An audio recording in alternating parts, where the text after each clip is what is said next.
आप सबों को मेरा नमस्ते। ह्यूमन वैल्यूज़ इन मध्यस्थ दर्शन इस कोर्स में आप सबों का स्वागत है।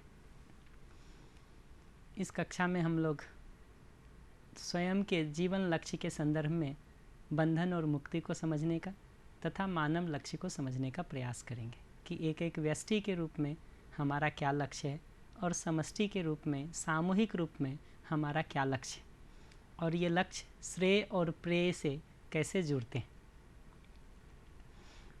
तो पिछली कक्षा में हम लोगों ने इस सूत्र को विस्तार से देखा था कि जिस वस्तु को हम लक्ष्य के रूप में स्वीकारते हैं उसी को पाने के लिए प्रयास करते हैं। जिस दिशा में हम प्रयास करते हैं उसी दिशा में हमारी क्रमशः गति होती है और फल परिणाम आते हैं। जो भी फल परिणाम हमको आते हैं किसी क्रियाकलाप के फलस्वरूप, उसका हम मूल्यांकन करते ही हैं। इस आधार पर हमारी जीवन क्रियाओं के ऊपर, हमारे संस्कारों के ऊपर उसका कुछ न कुछ प्रभाव पड़ता है। सही दिशा में वो गति हो रही हो तो हमको अपने में समझ विकसित होता है, अनुभव होता है। यदि सही दिशा में नहीं हो रही हो तो यहाँ अनुभव की जगह पर हम संवेदनाओं में उलझ जाते हैं। एक बार यहाँ पर वास्तविकताओं की ठीक ठीक समझ बनती है तो उसका प्रतिबिंब पूरी जीवन क्रियाओं में दिखाई देता है। इस आधार पर वह हमारा स्वभाव बनने लगता है, हम में स्वीकृत होने लगता है।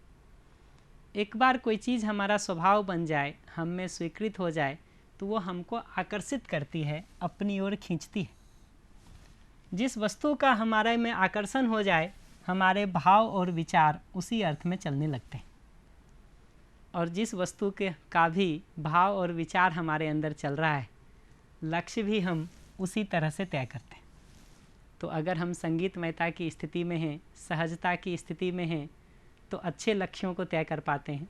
अगर हम अपने में परेशान हैं, तनाव में हैं, अंतर्द्वंद में हैं, समस्या में हैं, तो बुरे लक्ष्यों को भी कई बार स्वीकार लेते हैं। और फिर हम लोगों ने ये बात की थी कि व्यक्तिगत लक्ष्य के रूप में जो जीवन जागृति या समाधान या ज्ञान लक्ष्य के रूप में दिखाई देता है, और सामूहिक रूप में देखें तो जो समाधान, समृद्धि, अभय और सहअस्तित्व लक्ष्य के रूप में दिखाई देता है, ये एक दूसरे से अंतर संबंधित हैं, जुड़े हुए हैं। एक एक व्यक्ति ज्ञान और समाधान को अपने में सुनिश्चित करता है तो समष्टि लक्ष्य के लिए, अखंड समाज, सार्वभौम व्यवस्था के लिए भागीदारी कर पाता है। और समाज में जब अखंडता, सार्वभौमता स्थापित होती है तो वो एक एक व्यक्ति को अध्ययन पूर्वक जागृत होने के लिए, समझदार होने के लिए अवसर प्रदान करता है, अनुकूलता प्रदान करता है। तो जीवन लक्ष्य के संदर्भ में आज हम लोग बंधन और मुक्ति को समझना चाहते हैं। बंधन का तात्पर्य है बंधा होना, विवश होना। अगर हम सही अर्थों में अपनी विवशता को देखने जाएं, अपने बंधन को देखने जाएं, तो हमारी अशुभ आशा, हमारी अशुभ विचार, हमारी अशुभ इच्छाएं, यानी अशुभ के अर्थ में हमारा आस्वादन चयन, विश्लेषण तुलन और चित्रण, यही हमारे बंधन का मूल स्वरूप है। बाहर कितनी भी समस्याएं हों, कितनी भी विपरीतता हो, लेकिन अगर हमारी जीवन की इन क्रियाओं में संगीतमयता बनी हुई है, यहाँ पर सही के अर्थ में जीवन क्रियाएं चल रही हैं, तो हम बाहर की घटनाओं से अप्रभावित रह पाते हैं। वहीं दूसरी ओर अगर हमारी आशा, विचार, इच्छा में अंतर विरोध हो, तनाव हो, उलझन हो, तो बाहर की स्थिति परिस्थिति कैसी भी हो, हम अपने में परेशान रहते हैं। तो ठीक से देखें तो हमारी गलत स्वीकृतियाँ, हमारी वैसी स्वीकृतियाँ जो सहअस्तित्व के अर्थ में नहीं हैं, संबंध के अर्थ में नहीं हैं, व्यवस्था के अर्थ में नहीं हैं, जिन्हें हम कुसंस्कार कहते हैं, वस्तुतः इसी से हम बंधे हुए हैं। तो चूँकि हमको किसी ने बाहर से नहीं बांध रखा है, इसलिए अगर मुक्ति की भी बात करेंगे तो हमको स्वयं ही मुक्त होना पड़ेगा। तो चूँकि ये कुसंस्कार, हमारी ये गलत स्वीकृतियाँ, ये हमारे दुख के मूल कारण हैं, इसीलिए अगर मुक्ति की भी बात करेंगे तो हमको अपने जीवन को व्यवस्थित करना, अपनी आशा, विचार, इच्छा को व्यवस्थित करना, यही मुक्ति के उपाय के रूप में भी दिखता है। तो बंधन को अगर विस्तार से देखें तो 3 प्रकार से उसको बांट के देख सकते हैं: आशा बंधन, विचार बंधन, इच्छा बंधन। इच्छा बंधन का तात्पर्य अपने चित्रण को, अपनी कल्पना को दूसरों से श्रेष्ठ मानने से है, भ्रमित इच्छाओं को पूरा करने के प्रयास से है। तो हमारी इच्छा की जगह पर अगर भ्रम इकट्ठे हो गए हैं, भ्रमित इच्छाएं इकट्ठी हो गई हैं, वहाँ स्वीकृतियाँ ठीक नहीं हैं, तो उसको हम इच्छा बंधन के रूप में पहचानते हैं। ऐसे ही विचार की जगह पर, विश्लेषण तुलन की जगह पर अगर हमारी स्वीकृतियाँ ठीक नहीं हैं, तो उसको हम विचार बंधन के रूप में पहचानते हैं। तो विचार बंधन की जगह पर हम अपने विचार को, अपने विश्लेषण को दूसरों से श्रेष्ठ मानते हैं। जैसा मैं सोचता हूँ वही ठीक है, इस आधार पर हम सही और गलत को तय करते हैं। इसी तरह से आशा बंधन को अगर देखें तो आस्वादन और चयन क्रियाकलाप में उलझे होने का, अव्यवस्थित होने का दूसरा नाम है। तो आशा बंधन की जगह पर हम आस्वादन पूर्वक सुखी होने का प्रयास करते हैं।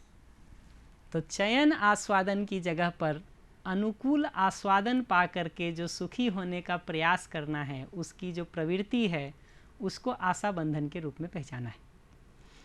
तो बहुत संक्षेप में कहें तो हमारे अंदर आस्वादन और चयन की क्रिया, विश्लेषण और तुलन की क्रिया और चित्रण की क्रिया, इन क्रियाओं में जो अंतर विरोध है, जो उलझन है, जो संगीतमयता का अभाव है, जो कुसंस्कार इकट्ठे हो गए हैं, वही हमारे बंधन हैं जिनसे हम बंधे हुए हैं। इन बंधन के मूल में अगर देखने जाएं तो अभिमान या अहंकार इसका मूल कारण है। अभिमान या अहंकार का तात्पर्य स्वयं का अधिमूल्यन करने से और दूसरों का अवमूल्यन करने से है। तो हम अपने को श्रेष्ठ मानते हैं, हम जितना हैं उससे बहुत अधिक अपना आकलन करते हैं, और दूसरा जितना होता है उससे कम उसका आकलन करते हैं। तो सामान्य रूप से अगर हम अपनी स्थिति को देखें तो हम स्वयं का अधिमूल्यन करते हैं तथा दूसरे का अवमूल्यन करते हैं। हम स्वयं से इतने मोहित होते हैं, इतनी आत्ममुग्धता होती है हमारी कि हमको अपनी कल्पना, अपना विचार ही सर्वश्रेष्ठ लगता है। जो वास्तव में सर्वश्रेष्ठ है उसको हम देख नहीं पाते। हमारी दृष्टि इस आत्ममुग्धता से ग्रसित होती है। इस अहंकार से, अभिमान से, स्वयं के अधिमूल्यन यानी अधिक आंकना और दूसरों का कम आकलन करना, इससे ग्रसित होती है। दृष्टि पर ये पर्दा होने के कारण ही आशा की जगह पर, विचार की जगह पर, इच्छा की जगह पर समस्या दिखाई देती है। निराकरण का अगर उपाय देखें तो अभिमान के अभाव होने से, अहंकार के अभाव होने से हमारा इसका निराकरण हो पाता है। और अहंकार का अभाव तभी होता है जब हम अस्तित्व को ठीक ठीक देख पाते हैं, समझ पाते हैं। पूरे अस्तित्व को अगर हम ठीक ठीक देख पाते हैं, उसके एक भाग के रूप में स्वयं को देखते हैं, तो हमारा अभिमान खत्म होता है, सरलता का उदय होता है। तो अस्तित्व को सहअस्तित्व के रूप में देख पाना, उस समष्टि के एक भाग के रूप में स्वयं को देख पाना, एक अंश के रूप में स्वयं को देख पाना, इस आधार पर अपने में अभिमान का, अहंकार का अभाव होता है। तो समझ की क्रिया के सुनिश्चित होने के आधार पर, बोध की क्रिया के सुनिश्चित होने के आधार पर, अस्तित्व की जो वास्तविकताएं हैं उसको ठीक ठीक समझ पाने के आधार पर अपने में अभिमान का, अहंकार का अभाव होता है। तो अपने में इस अभिमान या अहंकार से ख़त्म होना और आशा, विचार, इच्छा बंधन से बाहर होना, इसको ही मुक्ति के रूप में पहचाना है। तो मुक्ति का तात्पर्य सभी प्रकार के भ्रमों से, मान्यताओं से, आसक्तियों से मुक्त होने से, दूसरे शब्दों में सभी प्रकार के कुसंस्कारों से मुक्त होने से। सकारात्मक भाषा में इसी को कहें तो अपने जीवन की सभी क्रियाओं का अनुभव के अर्थ में व्यवस्थित हो जाने को मुक्ति के रूप में पहचाना है। तो हमारी एक एक आशा, एक एक विचार, एक एक इच्छा अनुभव के अर्थ में व्यवस्थित हो जाए, सहअस्तित्व के अर्थ में व्यवस्थित हो जाए, इस रूप में हमारी जीवन क्रियाओं में अंतर विरोध सदा सदा के लिए समाप्त हो जाए, इसी को मुक्ति के रूप में पहचाना है। दूसरे शब्दों में जड़ वस्तुओं की आस्वादन अपेक्षा से मुक्त होना और प्रेममयता में अनुभूत होना, इसको मुक्ति के रूप में पहचाना है। कि अभी अगर देखेंगे तो संवेदनाओं के आस्वादन से सुखी होने की हमारी प्रवृत्ति होती है, जो हमारे दुख का, बंधन का कारण है। तो इससे मुक्त होना जरूरी है और प्रेममयता में, सहअस्तित्व में अनुभूत होना जरूरी है। उसके अर्थ में अपना एक एक इच्छा, विचार, आशा का व्यवस्थित होना जरूरी है। तो बंधन और मुक्ति को अगर बहुत संक्षेप में कहने जाएं तो जिन वस्तुओं में सुख की निरंतरता नहीं है, उसमें सुख पाने का प्रयास ही बंधन है। तो जैसे संवेदनाओं के आस्वादन में सुख की निरंतरता नहीं है, लेकिन उसमें हम सुख पाने का प्रयास करते हैं, यही बंधन है। और जिसमें सुख स्वभाव है, उसका अनुभव ही मोक्ष है, मुक्ति है। तो मोक्ष का तात्पर्य मुक्ति से है, सभी प्रकार के भ्रमों से मुक्त होने से है, कुसंस्कारों से मुक्त होने से। तो अपने में सही समझ और सही भावपूर्वक सुख की निरंतरता होती है। सही समझ और सही भाव का स्वाभाविक प्रतिफलन सुख है। इसीलिए सही समझ और सही भाव का नित्य अपने में स्थित हो जाना, यही मोक्ष है, यही मुक्ति है।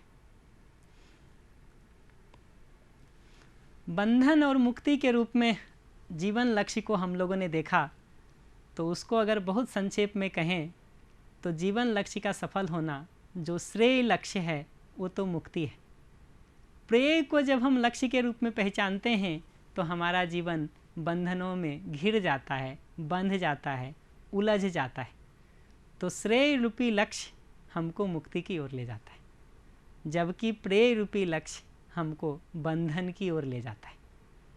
तो एक एक व्यक्ति के रूप में देखेंगे तो ऐसा दिखता है।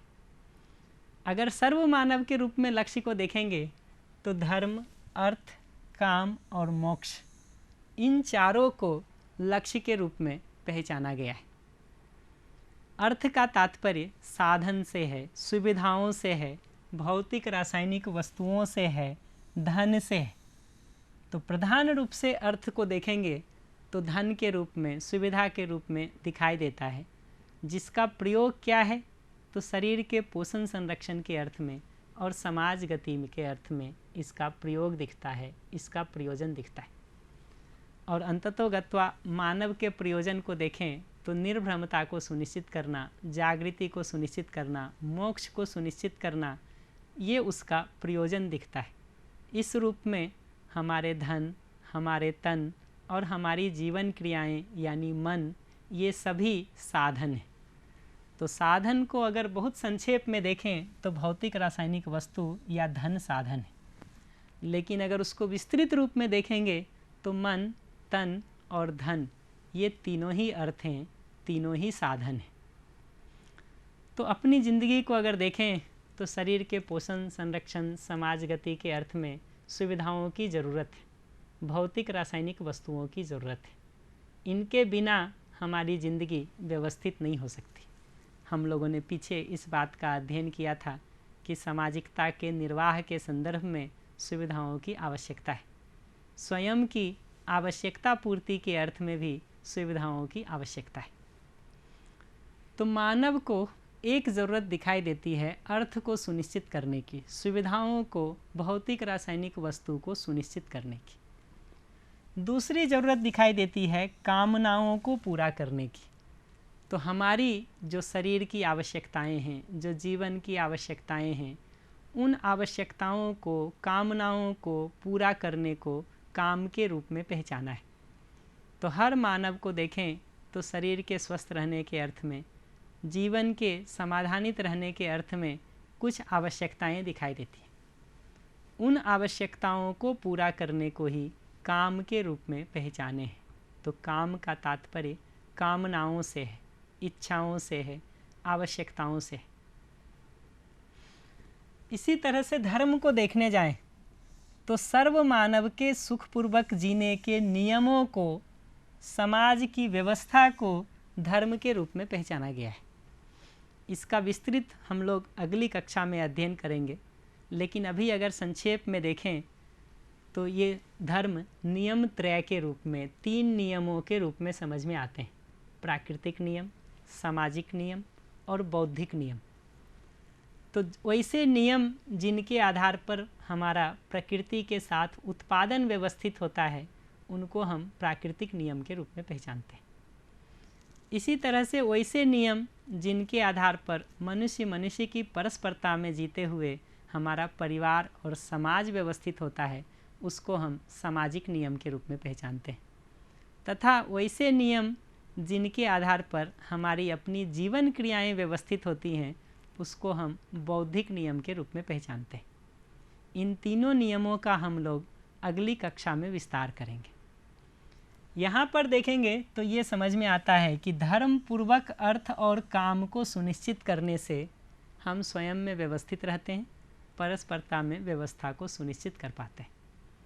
कि समाज की व्यवस्था को समझ करके, उसके नियमों को समझ करके, प्रकृति के उत्पादन के नियमों को समझ करके, स्वयं के व्यवस्थित रहने के नियमों को समझ करके जब हम अर्थ और काम का प्रयोग करते हैं तो हम खुद में व्यवस्थित रहते हैं, परस्परता में व्यवस्थित रहते हैं। वहीं दूसरी ओर अगर धर्म विहीन ढंग से हम अर्थ और काम का प्रयोग करते हैं तो ये दिखाई देता है कि धर्म विहीन रूप में हमको अर्थ की आवश्यकता कितनी है, सुविधा की आवश्यकता कितनी है, यही नहीं पता चलता। तो जाने अनजाने हम संग्रह में जुट जाते हैं, उसी में उलझ जाते हैं। धन को अधिक से अधिक करने में हमारी ज़िंदगी का बड़ा भाग गुजर जाता है।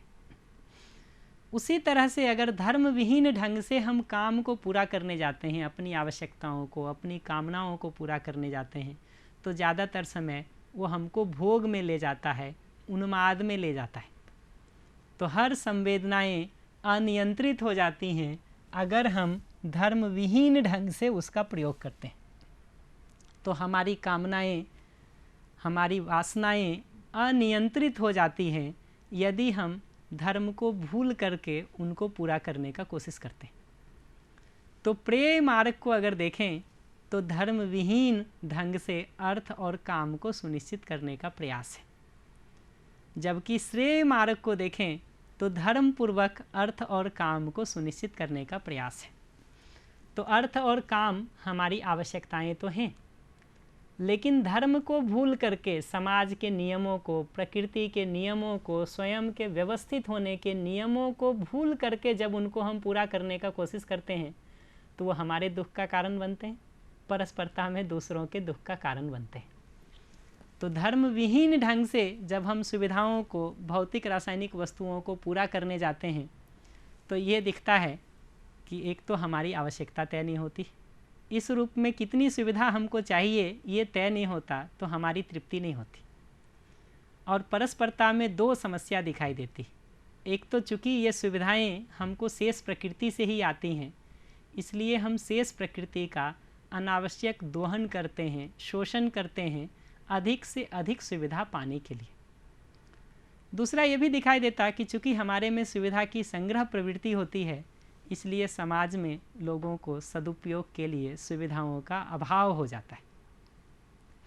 इसी तरह से धर्म विहीन ढंग से जब हम कामनाओं की पूर्ति की सोचते हैं तो हमारी प्रिय की, हित की, लाभ की दृष्टि अनियंत्रित हो जाती है। तो इस अनियंत्रित प्रिय की दृष्टि से जीते हुए हम परिवार और समाज दोनों के लिए समस्या का कारण बनते हैं। वहीं दूसरी ओर धर्म पूर्वक अर्थ और काम को सुनिश्चित करते हुए हम अपनी आवश्यकताओं की भी पूर्ति कर पाते हैं, परिवार और समाज की आवश्यकताओं की भी पूर्ति कर पाते हैं, और इन सब जगहों पर संगीतमयता बनी रहती है। तो अगर श्रेय मार्ग को देखें तो धर्म पूर्वक अर्थ और काम को सुनिश्चित करते हुए स्वयं की जागृति मोक्ष के लिए प्रयास करने से। तो मोक्ष का सामान्य आशय मुक्ति से है। मुक्ति का तात्पर्य सभी प्रकार के भ्रमों से मुक्त होने से है। उसी को सकारात्मक भाषा में कहें तो सर्वतोमुखी समाधान से है। तो अपने में सर्वतोमुखी समाधान को सुनिश्चित करना, ब्रह्म मुक्ति को सुनिश्चित करना, ये हमारा लक्ष्य है।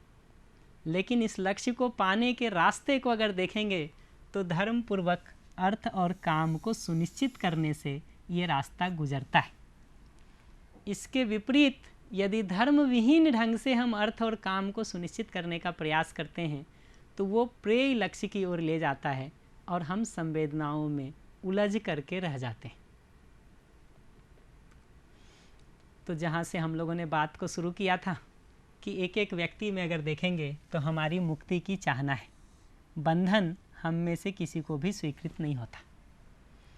तो जीवन की सभी क्रियाओं का अनुभव के अर्थ में व्यवस्थित हो जाना, सहअस्तित्व के अर्थ में हमारी एक एक जीवन क्रिया का व्यवस्थित हो जाना, यही मुक्ति है। और उस समझ के अभाव में, अनुभव के अभाव में जीवन में मान्यताओं का इकट्ठा होना, कुसंस्कारों का इकट्ठा होना, अशुभ आशा विचार इच्छा कल्पना का होना, यही बंधन है। इसी तरह से सामूहिक रूप में देखें, मानव लक्ष्य के रूप में देखें तो धर्म, अर्थ, काम और मोक्ष, ये 4 लक्ष्य के रूप में समझ में आते हैं। तो धर्म का तात्पर्य समाज में व्यवस्था को बनाए रखने से, प्रकृति की व्यवस्था को बनाए रखने से। अर्थ का तात्पर्य अपनी सुविधा की भौतिक रासायनिक वस्तुओं की आवश्यकता को पूरा करने से।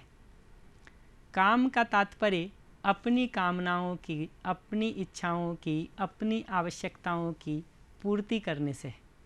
और मोक्ष का तात्पर्य सभी प्रकार के भ्रमों से मुक्त होने से है, निरंतर समाधान की स्थिति में बने रहने से। तो श्रेय मार्ग को देखेंगे तो धर्म पूर्वक अर्थ और काम को सुनिश्चित करते हुए मोक्ष के लिए प्रयास करना, ये श्रेय मार्ग है। तथा धर्म विहीन ढंग से अर्थ और काम को पाने का कोशिश करना, वो प्रेय मार्ग है, जहाँ पर ना तो हमको अर्थ की आवश्यकता पता चलती है, न ही कामनाओं के तृप्त होने का कोई उपाय दिखाई देता है। तो हमारी कामनाएं अनियंत्रित हो जाती हैं और सुविधा की आवश्यकता असीमित हो जाती है। तो अगली कक्षा के पहले ये 3 बातों की जांच परख की जाए। एक तो ये कि आज के दिन हम जिन जिन क्रियाकलापों को भी कर रहे हैं उसमें कहाँ कहाँ हम धर्म पूर्वक अर्थ और काम को सुनिश्चित करने का प्रयास कर रहे हैं और कहाँ कहाँ जाने अनजाने धर्म का ध्यान रखे बिना अर्थ और काम को पाने का कोशिश कर रहे हैं। तो अपने आज के जीने का एक क्लोज ऑब्जर्वेशन करके देखा जाए, एक बारीक मूल्यांकन करके देखा जाए, ऑब्जर्वेशन करके देखा जाए कि हम जहाँ जहाँ भी जी रहे हैं कहाँ कहाँ हमने धर्म पूर्वक अर्थ और काम को सुनिश्चित करने का प्रयास कर रहे हैं और कहाँ कहाँ हम अनजाने में धर्म विहीन ढंग से अर्थ और काम को सुनिश्चित करने का प्रयास कर रहे हैं। इसी के साथ जुड़ा हुआ दूसरा भाग ये भी देखने की ज़रूरत है कि धर्म विहीन ढंग से जब हम समाज में अर्थ और काम को सुनिश्चित करने का कोशिश करते हैं, उसको पाने का कोशिश करते हैं, तो क्या क्या समस्या होती है। जैसे भ्रष्टाचार की समस्या को अगर देखें तो धर्म विहीन ढंग से, सामाजिक नियम के विपरीत ढंग से पैसे इकट्ठा करने के, धन इकट्ठा करने के रूप में दिखाई देता है। तो आज के दिन ये जांच परख करके देखें कि धर्म विहीन ढंग से अर्थ और काम को जब हम सुनिश्चित करने का कोशिश करते हैं तो क्या क्या समस्या हो जाती है। और तीसरा, ये बात को जांच परख करके देखें कि हमारे सुख दुख का मूल कारण हमारी अपनी गलत मान्यताएं हैं, हमारी अपनी भ्रमित इच्छा विचार आशा है, जिसके मूल में अभिमान है, अहंकार है। ये हमारा मूल कारण है या बाहर की स्थिति परिस्थिति है जो हमारे सुख और दुख का मूल कारण है। ये जांच परख इसलिए ज़रूरी है कि एक बार अगर हम ये देख पाएंगे कि हमारी अपनी जीवन क्रियाएं हमारे सुख और दुख का कारण हैं, हमारे बंधन और मुक्ति का कारण हैं, तो हम वहाँ पर व्यवस्थित होने का प्रयास कर पाएंगे। तो अगली कक्षा में ये जो बात हम लोगों ने कही धर्म पूर्वक अर्थ और काम को सुनिश्चित करने की, उसका थोड़ा विस्तार करके देखेंगे कि व्यक्तिगत स्तर पर, पारिवारिक स्तर पर, सामाजिक स्तर पर, राष्ट्रीय और अंतर्राष्ट्रीय स्तर पर इस धर्म पूर्वक अर्थ और काम को कैसे सुनिश्चित किया जाए। और ऐसा चलते हुए आगे हम इस पर बात करेंगे कि मोक्ष के लिए, भ्रम मुक्ति के लिए, सर्वतोमुखी समाधान के लिए क्या करें। धन्यवाद।